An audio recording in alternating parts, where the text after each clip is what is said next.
전능하신 아버지 하나님, 주의 은혜와 사랑을 진심으로 감사를 드립니다. 우리가 웬 은혜인지 우리 하나님께서 나의 죄를 속해 주시고 나를 천국 백성 삼기 위하여 이 땅에 사람으로 오셔 십자가 지셔서 우리의 죄를 속전해 주시고 부활하심으로 말미암아 우리를 부활의 첫 열매 되신 그리스도의 모습 따라 우리도 변케 되어 장차 그리스도께서 우리의 거처를 다 마련하신 후에 다시 오시고자 하는 재림의 때에 우리도 아버지 하나님 주님 오시는 곳에 우리가 들림받아 아버지 하나님 새로운 한 번도 경험해보지 못한 거룩한 백성의 삶을 살 수 있도록 하나님 이끌어 주심을 진심으로 감사를 드립니다. 오늘도 아버지 하나님 이 은혜를 생각하는 우리 일진데 오늘 아버지 하나님 십자가 곁에 처절한 피 흘림이 있고 아버지 하나님 눈뜨고 볼 수 없는 고통스러운 그 광경을 바라보는 가운데서도 내 여인은 예수님 십자가 갈보리 십자가 곁에 떠나지 아니했습니다. 하나님 아버지, 우리의 삶이 신앙생활하는 가운데 어떠한 처지 환경을 만난다 할지라도 갈보리 십자가 곁 예수님 곁을 떠나지 아니하는 우리 인생 될 수 있도록 하나님 역사하여 주옵시고 시련을 만날 때마다 더욱더 가까이 예수 앞에 서게 하여 주시옵소서. 오늘도 부족한 종에게 귀한 말씀을 들려주셨습니다. 이 시간 온전한 도구요 통로요 매개처럼만 사용해 쓰시옵소서. 감사하며 예수 그리스도로 받들어 기도하옵나이다. 아멘. 오늘 우리는 갈보리 십자가를 생각해 봅니다. 예수님 당하신 이 십자가형은 양손에 거대한 못이 박혀진 모습입니다. 앞에 우리가 걸려있는 이 십자가의 이 형틀에 정말 양손이 벌려져 대못이 박혀진 이 형틀이, 십자가 형틀이 바로 이 십자가가 되어지는 것입니다.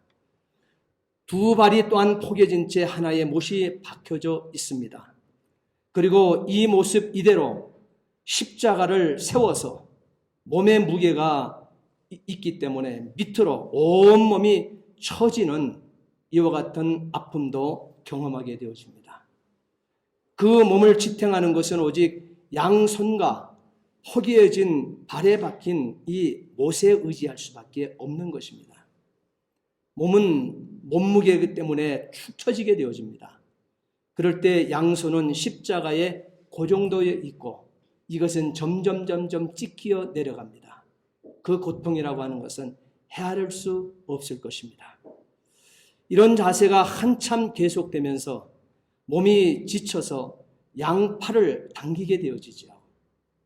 좀 더 지나면서 양 옆구리까지 당겨지게 되어집니다. 찢어질 듯한 아픔이 더해지게 되어지는 것이죠. 그러면 배에 있는 이 행경막도 동시에 같이 올라가게 되어지죠. 그래서 오목가슴에 달아붙게 되어지고 숨은 더 이상 쉴 수 없을 만큼 고통, 숨 막히는 고통, 숨을 쉴 수 없게 되어지는 고통이 더해가게 되어지는 것입니다. 그러면 무의식적으로 손을 잡아당겨서 이 행경막을 위로 밑으로 내려서 숨을 좀 쉽게 쉬어보려고 애를 쓰는 이 몸부림이 이루어지게 되어지는 거예요. 그럴 때도 이 숨은 계속적으로 차게 되어지죠. 숨참에 여러분 고통 여러분 경험해 보셨잖아요. 저도 어렸을 때 많이 경험을 했거든요. 물속에 머리를 눌러놓고 그 누가 늦게 나오는가 누가 늦게 나오는가 그러면서 그 숨을 참아보는 이 고통은 이루 말할 수 없는 거예요. 그런데 그것을 누가 강제적으로 그 머리를 강압적으로 내리누르고 있다고 생각해 보세요. 내 힘으로 이 고개를 숨 막혀도 고개를 쳐둘 수 없다고 생각해 보세요. 예수님은 바로 십자가상에서 바로 그 행경막이 그 고통을 내려가면서 그 양팔이 당기는 십자가의 저 처절함 그 몸 무게의 밑으로 처지는 그 아픔 때문에 숨을 쉬지 못하는 자유롭게 숨을 쉬지 못하는 그 어떤 누구보다도 고통을 크게 당하고 있는 십자가형을 짓고 있는 것입니다.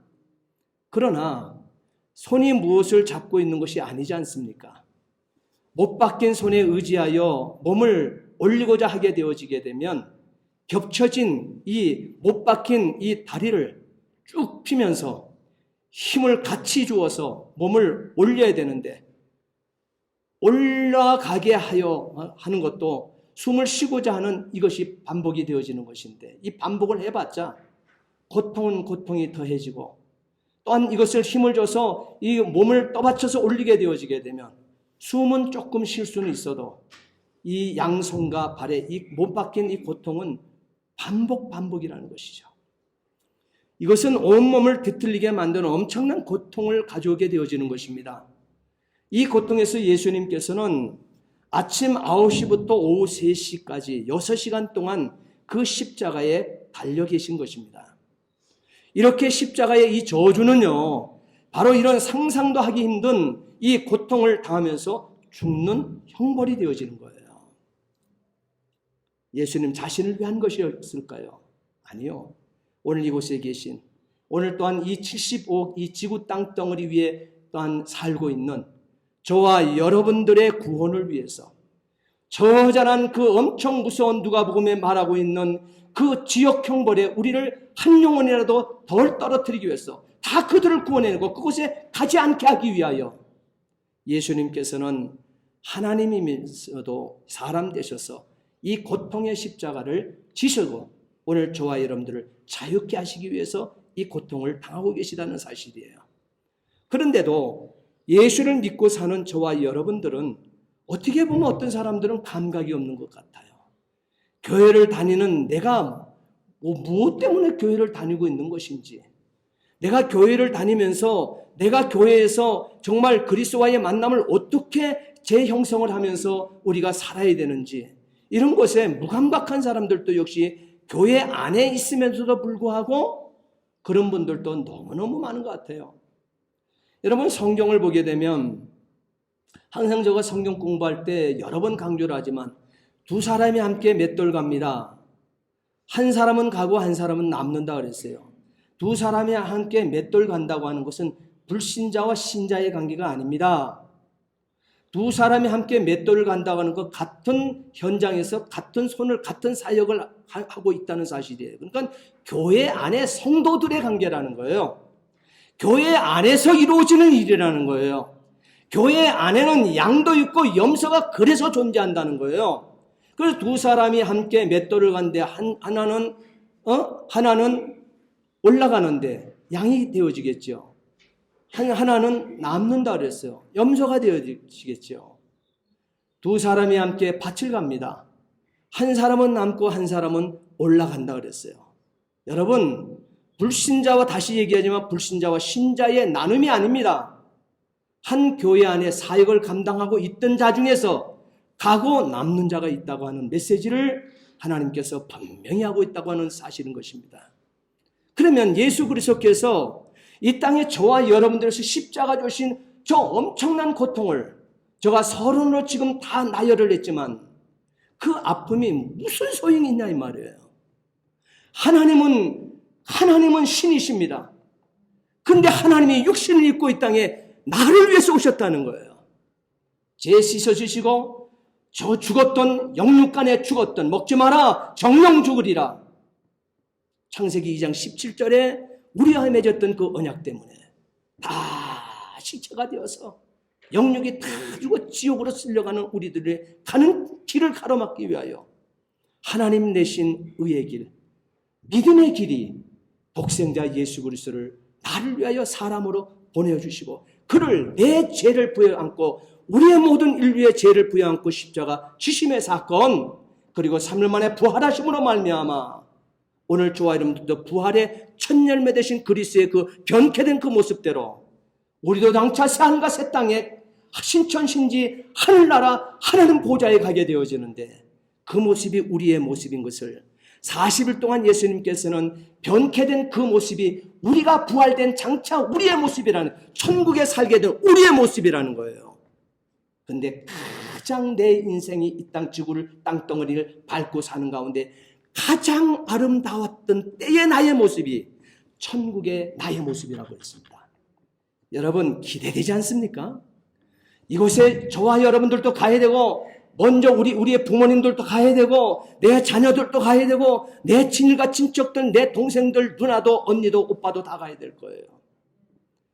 누구 한 사람 낙오자가 되어 지옥 형벌에서 정말 부자가 아브라함의 품에 놓여 있는 그 평안이 위로받고 있는 거짓 나사렛의 모습을 지옥에서 바라보게 되어지는 그 실정은 저와 여러분들의 이웃 가운데서는 없어야 될 줄 믿으시기 바랍니다. 이것을 제거하기 위하여, 이것을 완성시켜주기, 이와 같은 이 조절한 고통과 이 조절한 나눔이 없게 하기 위하여 예수님께서는 십자가의 형태를, 저주의 십자가를 주셨다고는 사실인 것입니다. 예수님은 그 저주의 고통과 죽음으로 우리를 치료하시고 우리를 구원하시며 우리에게 생명을 우리에게 주어진 것입니다. 예수님은 이 고통을 피하지 않으시고 하나님 아버지의 뜻을 이루어 드리기 위해서 세상 앞에 자신을 내맡겨 버리셨던 것입니다. 이 갈보리 십자가, 이 십자가는요, 하나님이 내신 예언의 성취인 것을 믿으시기 바랍니다. 그리고 임마누엘로 오신 예수님의 혈관으로부터 우리 죄를 씻기 위하여 터쳐나왔던 언약의 피가 흐르는 곳이 십자가입니다. 죄인들의 세찬 도전의 심장부에 속죄의 피를 쏟으신 곳 말입니다. 이 갈보리의 십자가의 죽으심이 끝없는 생명으로의 초대가 되어서 영접하는 자, 곧 그 이름을 믿는 자들에게는 하나님의 자녀가 되는 권세를 주셨으니 온전한 의의 길이 되신 것입니다. 예수님은 이 갈보리 산상 중심이 되셔서 자신의 고통을 뒤로 한 채 4명의 여인들이 서신 것을 보셨습니다. 서 있는 것을 보고 있어요. 사실 예수님께서 이 로마 형장에서, 이 빌라도 법정에서 정말 비참하게 채찍 맞으시며 발로 체임을 당하시며 또한 거짓 증인들의 그 구역질나는 거짓의 소리를 듣고 모멸감을 느끼는 그 현장 속에서도 사실 자신과 함께 3년 동안 동고동락했고 동고동사했던 제자들을 아무리 주변에 두리번거리고 살펴도 찾아볼 수가 없었다는 사실이죠. 그런데 한 비자들이 섞여 있는 곳에 나는 예수와 함께 하지 아니고 아무 관계가 없다는 듯이 전혀 있어서는 안 될 그 자리에 있던 그 처절하게 자신을 위해서 함께 고난도 내가 먼저 앞서서 예수님보다 받겠습니다.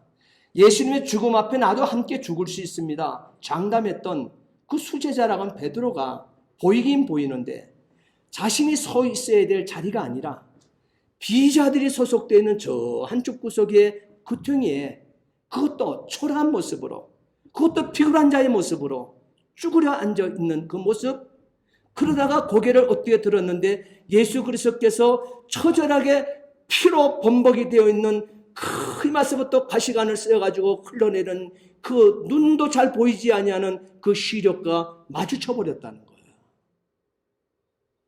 여러분, 그럴 때 닭이 울어버리네요.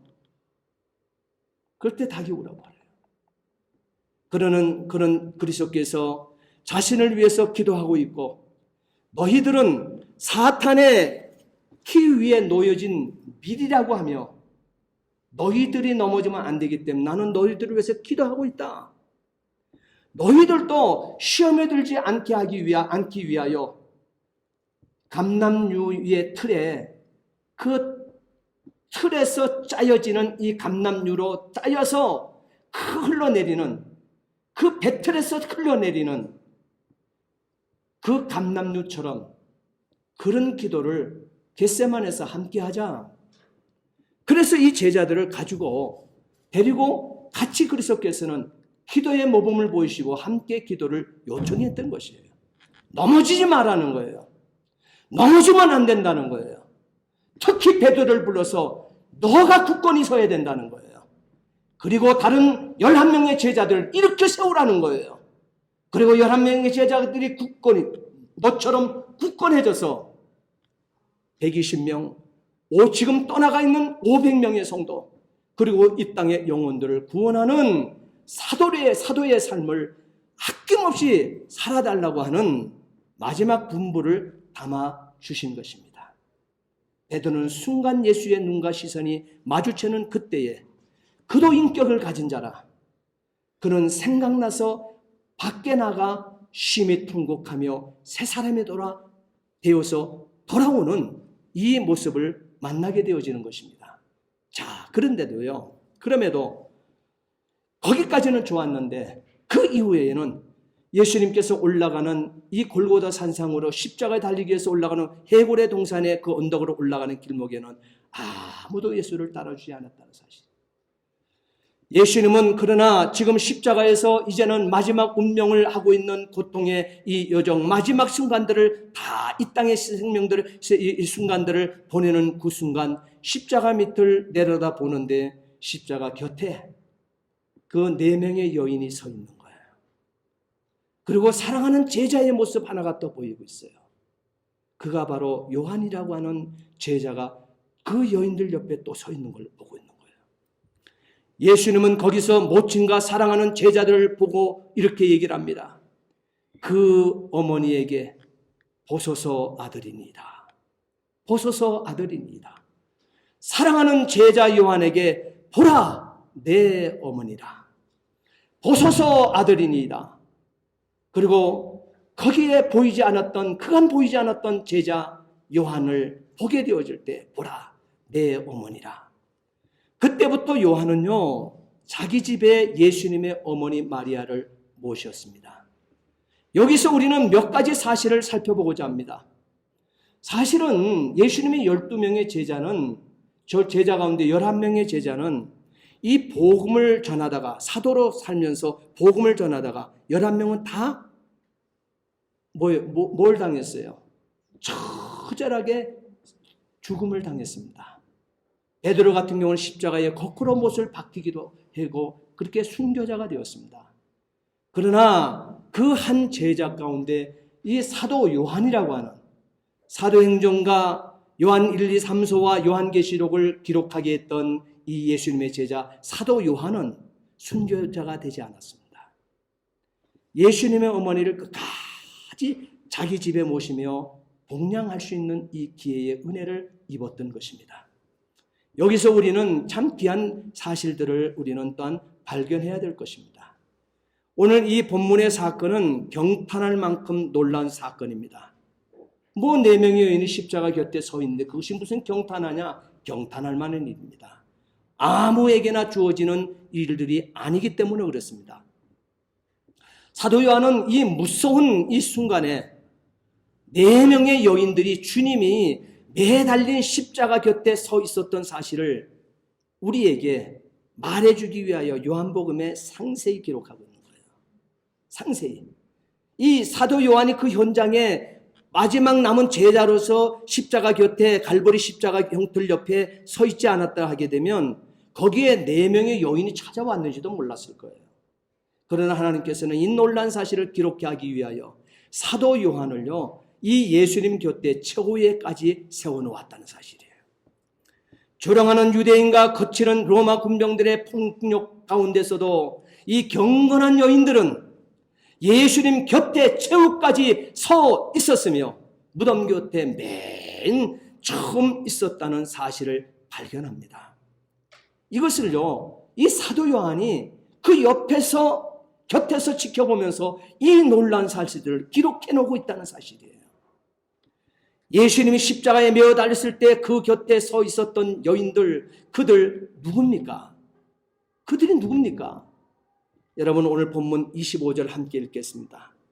오늘 본문 25절 요한복음 19장 25절 함께 읽겠습니다. 예수의 십자가 곁에는 그 어머니와 이모와 글로보의 아내 마리아와 막달라 마리아가 섰는지라 그랬습니다. 여기서 이 막달라 마리아는 7 귀신 들렸던 여인이라고 누가복음 9장 8장 2절에 기록하고 있고 마가복음 16장 9절에도 기록하고 있습니다. 막달라 마리아가 누구인지 정체를 여기서 밝혀놓고 있습니다.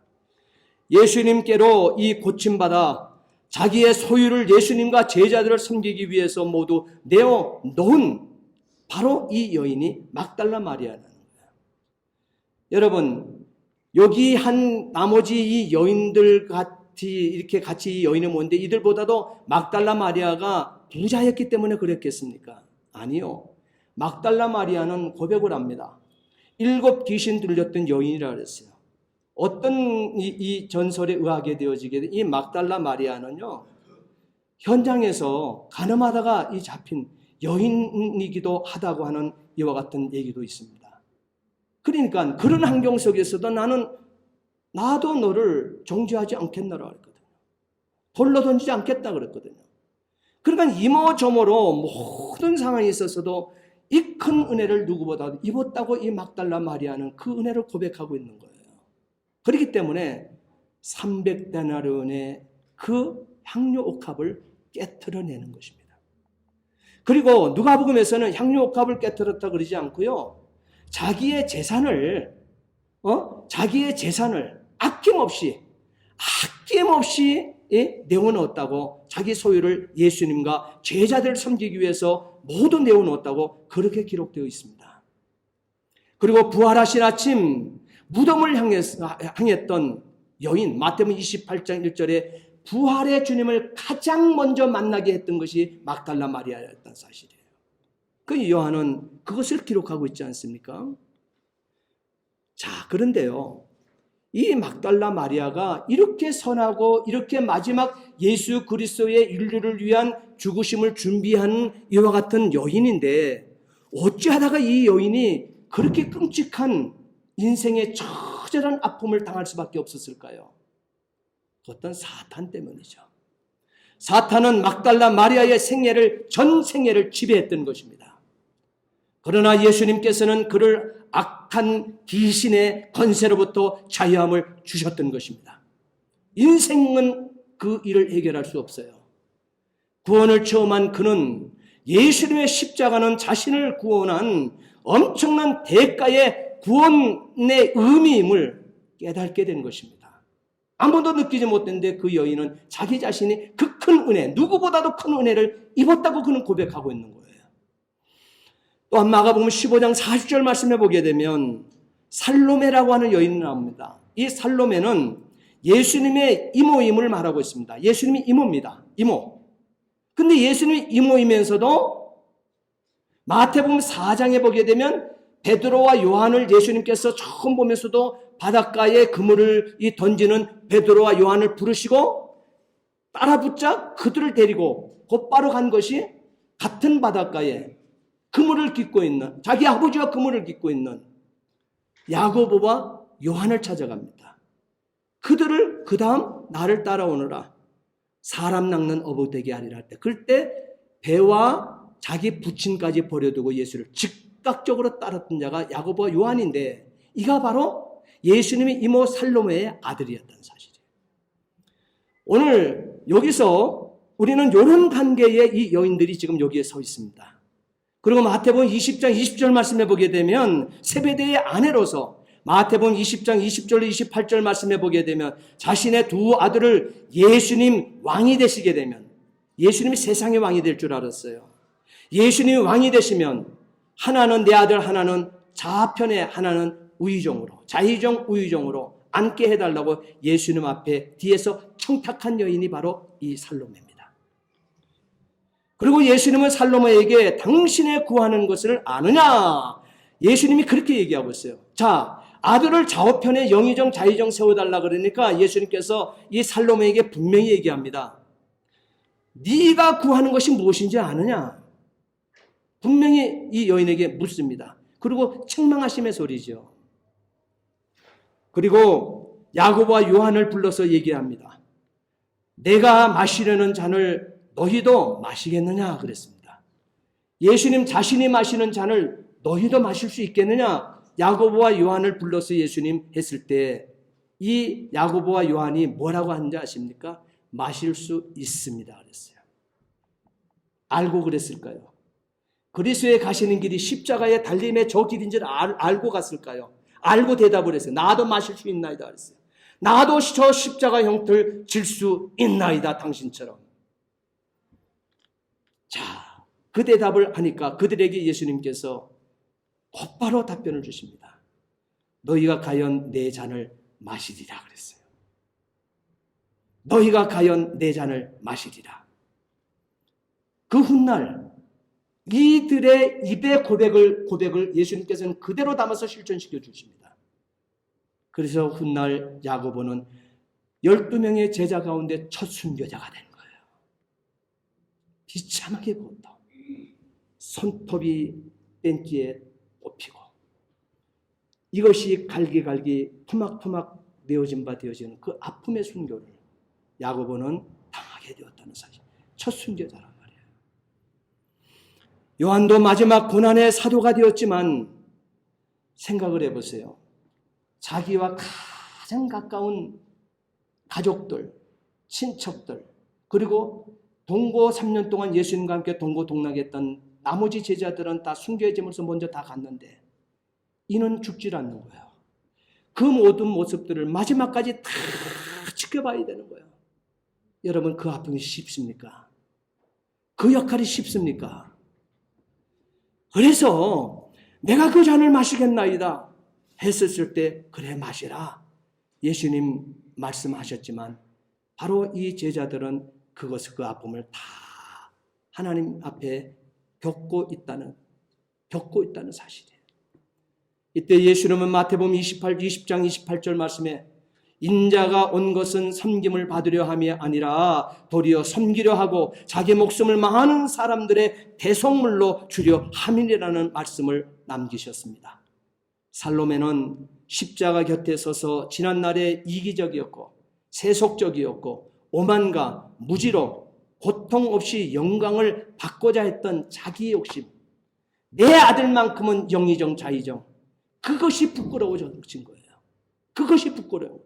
고통 없이 영광을 받고자 했던 그 욕심에 대한 혈택의 십자가로 구원의 의미를, 이 살로메는 구원의 의미를 만났을 것입니다. 요한복음 19장 25절 말씀에 예수의 십자가 곁에는 그 모친과 그 다음에 이제 그 모친입니다. 예수님의 어머니입니다. 십자가 곁에 예수님의 어머니가 서 계십니다. 마리아는 진실로 슬픈 여인이었습니다. 생각해 보세요. 여러분, 내가 마리아라고 생각해 보세요. 마리아는 잘생기고 능력 있고 유능한 이미 약혼자가 있습니다. 근데 그 틈바구니를 하나님께서 딱 치고 들어왔습니다. 그리고 그 여자 내가 쓰겠다는 거예요. 너희의 구속을 위해서, 인류의 구속을 위해서 내가 그 여인을 쓰겠다는 거예요.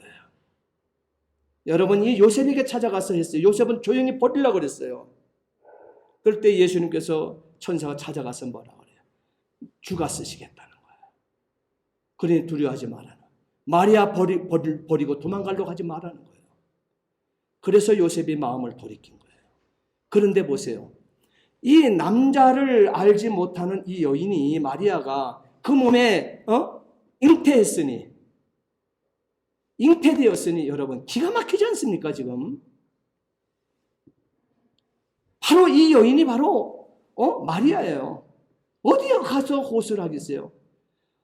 근데 이것이요, 처음에는 이 메시아를 잉태했으니까 그거보다 더 좋음이 어디 있어요? 그러니까 주의 계집종이 그대로 듣겠나이다 그랬거든. 아멘 했거든요. 그런데 그의 두고두고의 삶을 여정을 보십시오. 마리아는 진실로 슬픔의 여인이었습니다. 천사 가브리엘이 내가 아들을 낳으리라 했을 때 나는 남자를 알지 못합니다. 당당하게 말했지만 하나님의 말씀은 능치 못할 일이 없느니라는 천사의 말에 누가복음 1장 38절 말씀에 이 마리아는 이렇게 고백합니다. 주의 계집종이오니 말씀대로 내게 이루어지리라 그랬습니다. 그리고 순종의 머리를 숙입니다. 이것이 그리스도인이에요. 이것이 저와 여러분들 구원받은 저와 여러분들의 삶이 되어지는 것입니다. 나는 원하지 아니해도. 그 후 마리아는 무자비한 험담꾼들의 희생자가 되었잖아요. 눈처럼 순결한 여인이었지만 좋지 못한 평판의 대상이 되었잖아요. 자기 의지와는 아무 관계 없이 말이에요. 그러나 신실한 요셉은 마리아를 사랑합니다. 하나님의 사자가 자기에 찾아와서 그 여인 버리기를 두려워하지 마라. 그는 세상 남자의 씨를 가진 것이 아니라 너의 눈속임을 한 것이 아니라 성령께서 메시아가 되었다는 거예요. 그래서 그에게서 자의 그 아들의 이름을 예수라 하라는 거예요. 너의 구원자라는 거예요. 그럴 때 이 신실한 이 요셉은 마리아를 사랑하고 극진히 아꼈습니다. 그리고 보호하고 감싸줍니다. 그리고 천사의 지시를 받고 요셉은 세상 사람들의 험담과 입방아를 개의치 않고 마리아와 결혼했습니다. 처녀의 임신 그 자체가 마리아에게 십자가였을 것입니다. 분명히. 아기가 태어날 시간이 왔습니다. 그러나 방이 없었습니다. 그것도 이 생명을 잉태한 여인으로서는 정말 힘든 상황 아니겠습니까? 그래서 예수님은 마구간이 태어났잖아요. 강보에 쌓여 구유에 뉘어졌잖아요. 이때 헤롯은 예수를 죽이려고 2살 이하의 아들을 모조리 살해해버립니다. 요셉과 마리아는 애굽으로 피난길을 떠나야만 하는 이 비참한 이 역사가 또 전개되고 있습니다. 후에 나사렛에 다시 돌아왔지만 예수는 사람들에게 멸시와 배척과 시기와 또한 미움을 받는 모습을 보아야만 했습니다. 마리아는 직접 보아야만 했던 거예요. 지금은 십자가에 달려 고통당하며 죽어가는 모습을 보고 있습니다. 슬픔으로 가슴이 갈기갈기 찢기는 이 상황입니다. 이는 누가복음 2장 29절부터 35절 말씀에 보게 되면 보라, 이 아이는 이스라엘 중 많은 사람의 패하고 흥함을 위하여 비방을 받는 표적되기 위하여 세움을 입었고 또 칼이 내 마음을 찌르듯이 하리라. 마리아는 이 메시지를 듣고 있습니다. 이미 요셉과 마리아가 결례를 따라서 아기 예수를 데리고 성전에 갔을 때 시므온이 예언한 말씀 그대로 그들의 삶을 살아가고 있었죠. 제자를 또 버렸습니다. 그의 동족들도 다 배척해버렸습니다. 이 원수들은 피를 달라고 소리치고 있습니다. 군중들은 조롱을 합니다. 대제사장과 장로들은 예수를 멸시합니다. 로마 군병들은 무정하고 무자비했습니다. 예수님은 십자가 위에서 고통 중 죽음을 향해 피를 쏟고 있습니다. 이 모습을 보고 있는 이 마리아는 정신을 잃어버려요. 정신을 잃어버려야 그것이 마땅한 인생 아니겠습니까? 그런데요, 마리아는 그 광경을 두 눈을 뜨고 부르뜨고 끝까지 지키고 있습니다. 정신을 잃지 않고 끝까지 그 상황, 하나님이 이루시는 구속의 여정을 끝까지 정신을 잃지도 않고 어디론가 피신도 하지 않고 그대로 그 현장, 예수님의 십자가 보혈이 뚝뚝 떨어져 내리는 그 현장에 서 있습니다. 이 엄청난 슬픔을 당하면서도 흐트러지지 않고 조용한 이 자세로 묵묵히 이겨내고 있습니다. 조용히 흐르는 강이 깊은 것처럼 말입니다. 마리아의 슬픔 견딜 수 없을 만큼 뼈저린 것이었잖아요. 아들의 이마에 저절이 흘러내리는 피, 그 상처를 보면서 싸매어 줄 수도 없는 어미의 마음, 목말라 절규하는 모습을 바라보면서도 사랑하는 아들의 목을 죽여줄 수 없는 어미의 심정, 마리아는 다 지금 감당하고 있어요. 마리아는 침묵으로 십자가 곁에 계속 서 있습니다.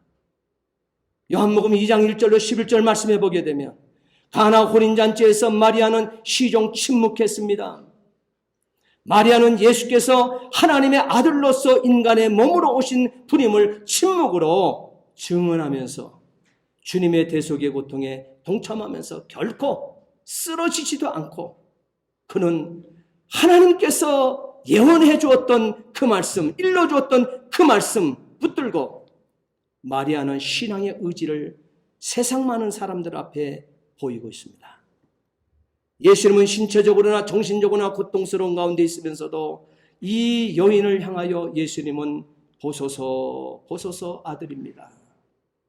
보라 내 어머니라 하신 예수님의 말씀은 마리아에게 보상의 의미가 있는 말씀이 될 것입니다. 요한복음 19장 26절 말씀에 보게 되면 사랑하는 제자가 곁에 서 있는 것을 보시고, 이는 도망갔던 제자 중 하나잖아요. 분명코 여기 나타나고 있는 사도 요한도 도망갔던 제자입니다.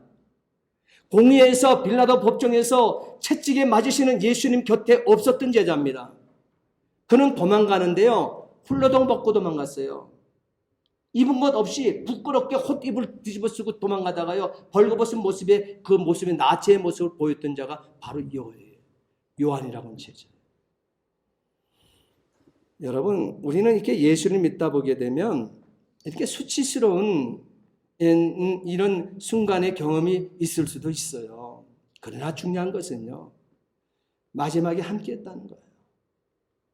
그런 도중에 가서 자기의 그 모든 것을, 처절한 자기의 수치를 다 하나님 앞에 내어놓고 통회했다는 사실이에요. 그리고 다시 찾아왔다는 거예요. 둘째 아들처럼 실소이다. 아버지 포도원 이래라. 싫습니다. 나 가지 않습니다. 해놓고 다시 돌아와서 품꾼의 그 일들을 감당했던 것처럼, 포도원의 사역을 감당했던 것처럼. 그거 예수님 귀하게 보셨잖아요. 지금 이 공회에서는 볼 수 없었고 예수님께서 채찍 맞을 때는 볼 수 없었던 도망갔던 제자, 그것도 수치스럽게 도망갔던 이 제자가요, 이제는 예수님 십자가 곁에서 떠나지 않고 그 곁에 서 있던 4명의 여인까지 증인되어서 증거하고 있는 이 메신저가 되고 있다는 사실이에요. 그런 분명코 사랑하는 제자 요한 맞습니다. 결단코 예수를 저버리지 않겠다는 베드로는 아니었어요. 그렇지만 둘째 아들처럼 포도원에 가서 일 안 하겠다 했고 했던 자가 다시 돌아와서 아버지 포도원에서 사역을 감당하고 있는 그 모습처럼 바로 이 요한은 다시 돌아왔다는 것이죠. 그는 사랑받는 제자 요한이었습니다. 주님을 떠났던 요한은 갈기갈기 찢겨진 가슴을 안고 돌아와서 십자가 곁에 지금 분명히 서 있습니다. 요한에게 십자가는 책임의 의미일 것입니다. 우리는 모두가 주님의 역할을 맡은 자들입니다. 요한복음 20장 21절 말씀에 아버지께서 나를 보내신 것 같이 나도 너희를 보내노라 했습니다. 우리는 요한 같은 위치에 서 있는 제자들입니다. 예수님께서는 요한을 사랑하셨고 요한 역시 예수님을 사랑했다고 기록하고 있습니다. 요한복음 13장 23절 말씀에 보게 되면 요한은 주님과 함께 있을 때 주님의 품에 기대어 있었던 자입니다. 마지막 만찬 그리스도의 이 떡을 떼면서 이것이 내 몸이다, 포도주를 나누면서 이것이 내 피라고, 언약의 피라고 말했던 그 현장, 그 떡이 나누어지고 그 피가 나누어지는 그 마지막 만찬의 그 석상에서 예수님 앞에 안겨서 기대서 떡을 먹고 함께 취했던 자예요. 바로 그가 요한이었어요. 요한복음 19장 26절 말씀에 지금 요한은 그렇기 때문에 십자가 곁에 이제는 뒤바뀌어서 십자가 곁에 그가 서 있습니다. 요한은 예수님께서 죽으신 후에 무덤까지 달려갔습니다. 그리고 요한복음 21장 7절에 부활의 주님을 갈릴리 바닷가에서 처음 배웠을 때 곧 주님을 알아보고 주시라 했으며, 이렇게 사랑은 언제나 사랑하는 사람을 알아보는 것입니다. 요한복음 10장 14절 15절 말씀해 보게 되면 나는 선한 목자라 내가 양을 알고 양도 나를 아는 것이 아버지께서 나를 아시고 내가 아버지를 아는 것 같으니 그랬습니다. 그리고 사랑은 따르는 것입니다. 요한은 모든 것을 버리고 예수를 따랐습니다. 이렇게 요한에게 있어서 주 예수님을 사랑할 책임, 주님을 위해 살아야 할 그 책임, 다른 사람을 사랑할 책임을 깨달은 십자가, 이 요한은 마지막 따라서 함께 지고 나가고 있는 것입니다. 사랑하는 성도 여러분, 예수님은 이 땅에 아기로 오셔서 부모의 보호 아래 자라면서 순종과 공경으로 일생을 살았다고 누가복음 2장에 기록하고 있습니다. 이로써 10계명의 5계명인 내 부모를 공경하라, 내 부모를 공경하라는 말씀을 완성하셨던 것입니다. 예수님께서는 하나님께 예배하는 일 외에는 부모의 곁을 떠나본 적이 한 번도 없었다는 사실을 우리가 누가복음 2장 48절 49절 기록을 통해서 보지 않습니까? 그리고 내려오셔서, 성전에서 내려오셔서 누가복음 2장 51절에 순종하여 받으시더라 그랬습니다. 순종하여 받으시더라. 의미 깊은 말씀인 것입니다. 그는 이 성전에서 하나님의 아들로서 바로 말씀을 함께 나누고 있었던 자예요. 온전한 예배가 무엇인지 함께 나누고 있었던 그때예요. 그러니까 부모와는 떨어져 있죠. 부모는 모르고 그냥 따라온 줄 알고 집에까지 가고 있는데 3일 길을 갔는데 보니까 아들이 없는 거예요. 예수님이 없는 거예요. 다시 찾아와 보게 되니까 선생들과 같이 성전 안에서 지금 뭔가를 토론하고 있잖아요. 그 시간 외에는 육신의 어머니를 떠나본 적이 없다는 거예요. 여러분, 효하는 인생 되어야 돼요. 우리는요, 예수님께서 육을 가지고 자신에게 주어졌던 이 어머니에게 효했던 것처럼 지금 마지막 세계에 오늘 세상의 모든 영혼들의 구원을 위해서 초절하게 자신도 가누기 힘든 그 고통 속에서도 그 육신의 어머니로 주어진 그 어머니를 공양했습니다. 그에 효했습니다. 효를 한 번도 잊어버리지 않았습니다. 예수님은 자리까지도 떠받친 적이 없다고 그랬어요. 돌아와서, 그래서 그것이 이 육신의 관계에서 멋쩍었던지 누가복음 2장 51절에 순종하며 받으시더라. 성경은 분명히 기록해 내었다는 사실이에요. 예수님은 죄로 멸망할 인간을 구원하시는 십자가의 죽음, 또한 전무후무한 큰일을 행사하시는 중에도 모친에 대한 책임을 저버리지 아니했다는 현실을 저와 여러분들에게 직시시키고 있는 거예요. 여자여 보소서 아들입니다. 보라 내 어머니라 하신 이 두 말씀, 예수님의 완전한 사랑이 신성과 영광과 조화를 이루는 말씀이 될 것입니다. 자신을 화목제물로 드리면서 동시에 인간의 완전성을 보여주는 사랑을 갖고 계심을 보이고 있는 메시지가 되어지는 것입니다. 주님은 마리아를 어머니라 부르지 않고 이제는 보세요. 누가복음 2장 49절 말씀을 보게 되면 마지막 순간입니다. 십자가에서 구속을 완성하는 그 시간입니다. 그때 바로 예수님은 자신 앞에 서 있는 그 어머니를 어머니라 부르지 않습니다. 여자여 보소서 이렇게 얘기합니다. 한순간도 예수님과 정신이 지금 그 희미한 상태가 아니에요. 이 고통 속에서도 정신을 분명히 차린 가운데서 자신 앞에 서 있는 자신의 그 마리아에게 어머니라 부르지 않고 여자여 보소서 이렇게 합니다. 그렇게 부른 이유가 예의가 없어서 그럴까요? 아니요. 어머니를 무시해서 그럴까요? 아니요. 그 어머니의 영혼을 지켜주기 위해서 그런 거예요. 어머니여 그러지 않고 여자여 보소서. 그것은 뭐냐면 장차 마리아 숭배에 대한 이 사상, 숭배, 이와 같은 숭배하는 이런 영혼들이, 이런 자들이 불같이 일어날 것을 알고 있기 때문에 마리아 숭배에 대한 경계임을 깨달아 알아야만 된다는 사실이에요. 그래서 여자여 부른 거예요. 평범한 여인과 똑같다는 거예요. 죄인의 씨앗에서 난 사람 한 사람의 한 여인에 불과하다는 거예요. 신적 존재가 아니라 지금 캐톨릭에서 보는 것처럼 잘못 보고 있잖아요. 그렇게 볼까봐 여자여 이렇게 해줬는데 캐톨릭은 그것을 지키지 못하고 있는 거예요. 많은 사람들을 우상 숭배하게 만들고 범죄하게 만들고 있다는 사실이에요. 곧 누가복음 1장 46절로 48절 말씀에 마리아가 이르되 내 영혼이 주를 찬양하며 내 마음이 하나님 내 구주를 기뻐하였음은 그의 여종의 비천함을 보셨음이라. 보라 이제 후로는 만세의 날을 복이 있다 일컬이로다.